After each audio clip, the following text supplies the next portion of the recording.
worship.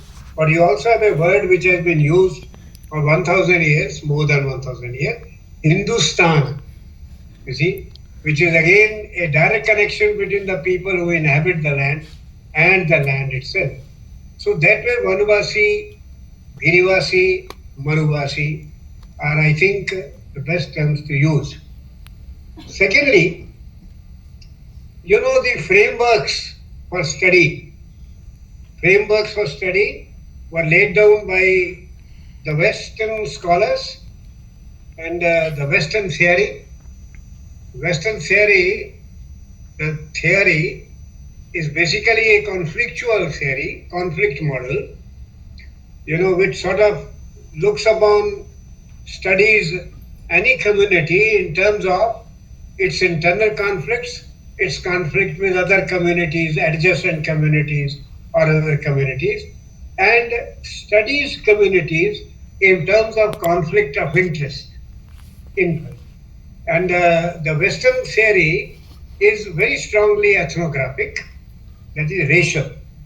They study racial studies. And as I said, also anthropological, in the sense that they look at, as Christian scholars, Western scholars, they looked upon those people with, they thought they were primitive modes of worship, primitive forms of worship, totem worship, and like that. They were worshipping things which are. It was an unorganized religion, the unorganized belief system, not religion, because a religion has very fixed elements, very fixed elements. There is a God, one God, and a religion is theocentric.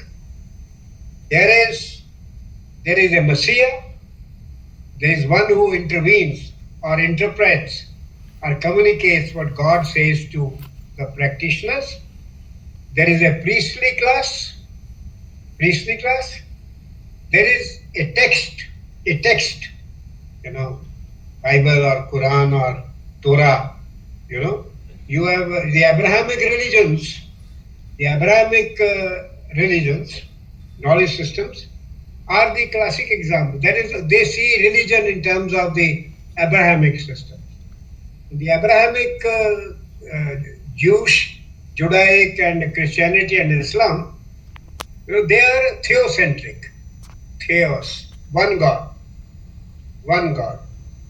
And that God is formless, nirakara. But, and that's a fault line, the Abrahamic God is nirakar, formless, but not nirgun, not without attributes. So, as Spinoza said, the Hebraic God is an angry God. See? So it's a theocentric, religion is a theocentric, one God system, formless God, not attributeless. That's why the three systems which are one God systems, Judaism, Christianity and Islam, they are always fighting each other. Why do they fight? If they are one God people, but yes, one God, but my one God, not your one God. God with my qualities, not your qualities. They are fighting, and even now they are fighting, as you know. So they keep fighting. Theocentric system, and there is a text. There is always a text. There is Bible or whatever. There is a priestly class. There is a Messiah, one who intervenes or interprets. One who interprets. So you have a prophet, or you have a son, or whatever. The Judaic system escaped this and had no problems, because they escaped it, so they are not proselytizing.